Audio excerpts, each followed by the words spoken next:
Hello again everyone from Tokyo, Japan, and welcome back to Japan Vintage Camera. I'm coming to you from the park today, but the different park than usual. For the past couple of months I've been coming to you pretty regularly from Aoyama Park next to Tokyo National Arts Center. You probably hear me say that at the beginning of all of my videos. But today I'm coming to you from Hinokicho Park next to Tokyo Midtown, and it's been a long time since I've last made a video at this park.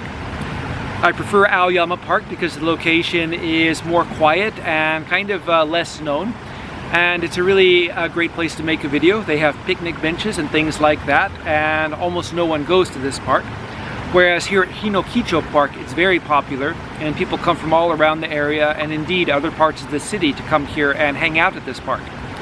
That's because it's quite a beautiful place. There are wonderful shops and restaurants nearby, and it's also a place where you can actually see a little bit of wildlife here in the middle of Tokyo. When I say wildlife, I mean kind of the simple kind. The pond here at the park has I think 3 or 4 turtles in it, and maybe half a dozen frogs, and a couple of ducks come here on occasion to hang out.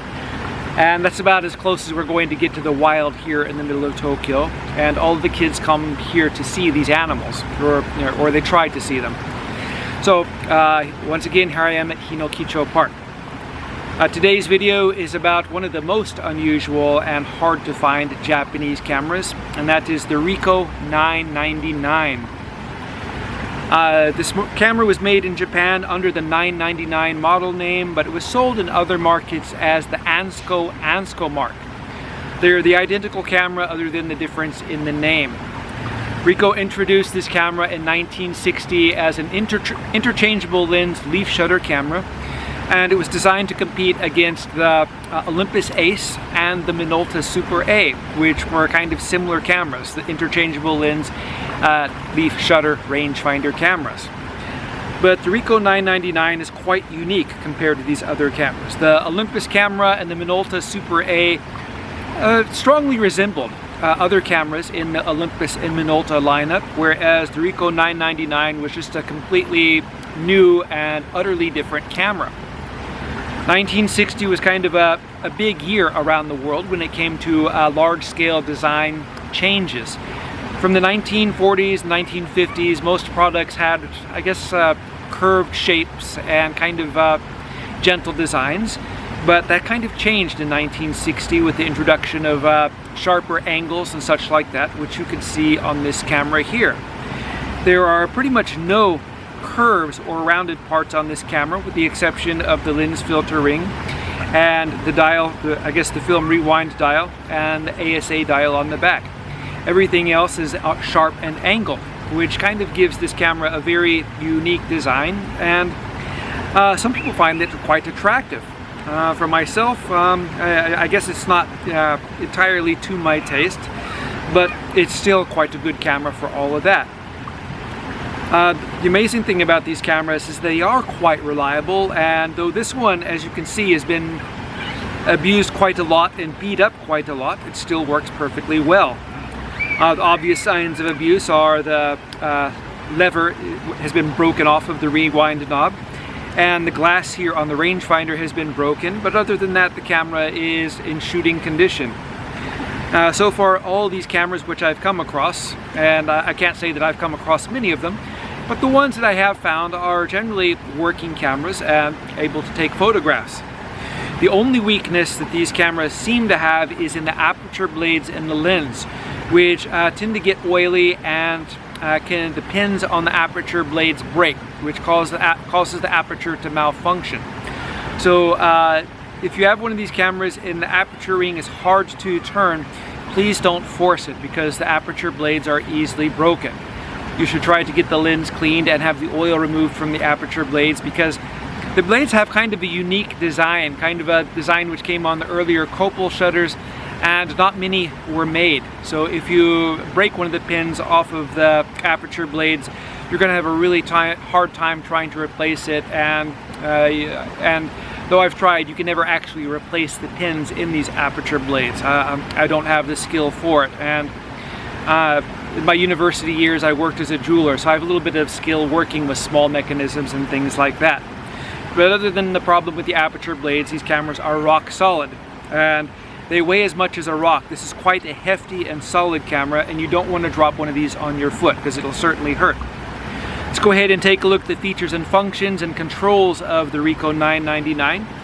Starting on the top here, as I showed you earlier, we have the film rewind knob, and it's quite a big one, similar to the ones you find on the earlier cameras, like say the Ricoh Jet or the 500 series.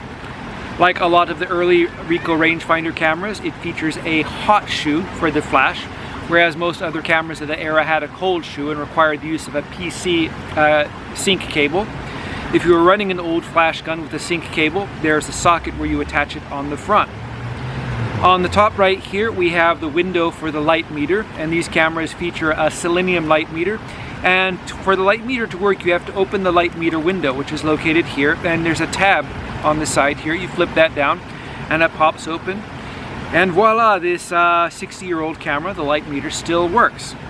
Go ahead and pop that closed. Moving to the back of the camera, we have the viewfinder window on this side, and below that we have the frame counter. And this is quite an engineering feat to be able to fit the frame counter in such a convenient location. I haven't really taken apart one of these cameras in detail to find out how it works, but I'm quite amazed that they were able to put it back here. Over here we have the adjustment dial for setting the film speed for the light meter, and it has a range of up to 800 ISO, which is quite a bit greater than a lot of competing cameras at the time. Like the earlier Ricoh rangefinder cameras, it has a trigger winding system, and the lever is located on the bottom of the camera. On this side we have the tripod socket, which is a standard 1/4 inch style, and here we have the release lever, which you must push over to unlock the winding mechanism so you can rewind the film. On the front of the camera here we have, once again, the more important controls. We have the shutter button, which is a very triangular and cool design. It reminds me a lot. This could be a prop, you know, to one of the old Star Trek episodes, or I don't know, Lost in Space with Ronnie the Robot. This is, you know, pretty cool. And as you can hear, the shutter on this camera still works. On the back here we have a selector switch, which you use to switch between the different shutter modes. We have a V speed for the self timer, X for the flash sync, and then M for normal operation. In front of that we have the shutter speed ring, and there's a window on the back to let you know what shutter speed you have selected. The ring before that is the aperture ring, and once again, as you turn it, you can see the line lines up with the different aperture values. And right in front of that we have a depth of field scale in a very good location, quite easy to see. And in the very front, this is the focusing ring, which moves the lens in and out, as you can see. And this one is arranged in meters. As I mentioned before, these are an interchangeable lens rangefinder camera, and to interchange the lens, you push the lever over on the bottom, give it a slight counterclockwise twist, and the lens comes right off. And inside you can see the shutter blades for the leaf shutter. So a really interesting design. And of course, here's the back of the lens. Reinstalling the lens is quite simple. You just place it back on, give it a slight turn, and it locks into place. Everything on the camera is quite smooth. The dials are quite smooth. When you turn either the shutter speed ring or the aperture ring, you will see the indicator turning here in the light meter window. And the Ricoh 999 has a coupled selenium meter, so when you are, I guess, exposing or making an exposure, the light meter will move to a certain extent, and then you turn, or a certain position, and you turn this dial, either one, the aperture or shutter speed dial, until the needle lines up in the middle of this kind of, I don't know, a crescent shaped indicator inside the window. Overall, these are really great cameras, and the lenses are actually quite good. Ricoh's cameras of the 1950s and 60s had very good lenses on them, very high quality, and unlike other lenses which I sometimes see from, say, Canon or Olympus or a few other makes, the coating on these cameras or the lenses is quite good, and they are quite resistant to fungus and quite resistant to haze and fog. So I really like these lenses. It's an f1.9 50mm lens. That was a standard lens which came in these cameras. 35mm wide angle lens was available, and a 100mm f4 lens was also available. I have seen a few examples of the 35mm lens, but I haven't yet come across one of the 100mm lenses. Supposedly a high-speed 50mm lens was made for these cameras, but I haven't been able to find one of those yet. So these are quite an interesting camera for shooting, though they do feel quite hefty. One thing which is lacking on this camera is lugs for mounting, I guess, a shoulder strap or a neck strap. So if you were going to carry one of these cameras on a strap, you can get one of those adapters, which like a lot of pros use. They thread into the tripod socket on the bottom and allows you to kind of carry the camera this way, which is perfectly fine. So anyway, that's it for my video about the Ricoh 999 rangefinder camera. I won't be listing this camera for sale on my Etsy or eBay stores because it's not complete unless someone is out there who is interested in a parts camera. As I said, this one is completely functional and quite ready to use, other than a couple of, I guess, cosmetic flaws and the missing lever here. If you're interested in purchasing a vintage Japanese camera, please visit my Etsy and eBay stores and my new online store, JapanVintageCamera.com. I'll have links to my stores in the description below the video.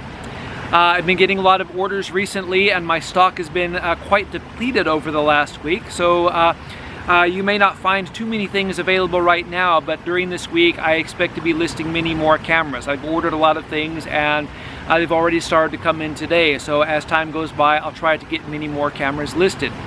If there's something you were looking for which you don't see listed, feel free to ask and I'll see if I can find it for you. If you'd like to see more videos about vintage Japanese cameras, please subscribe. Thank you very much, and I hope you tune in again soon.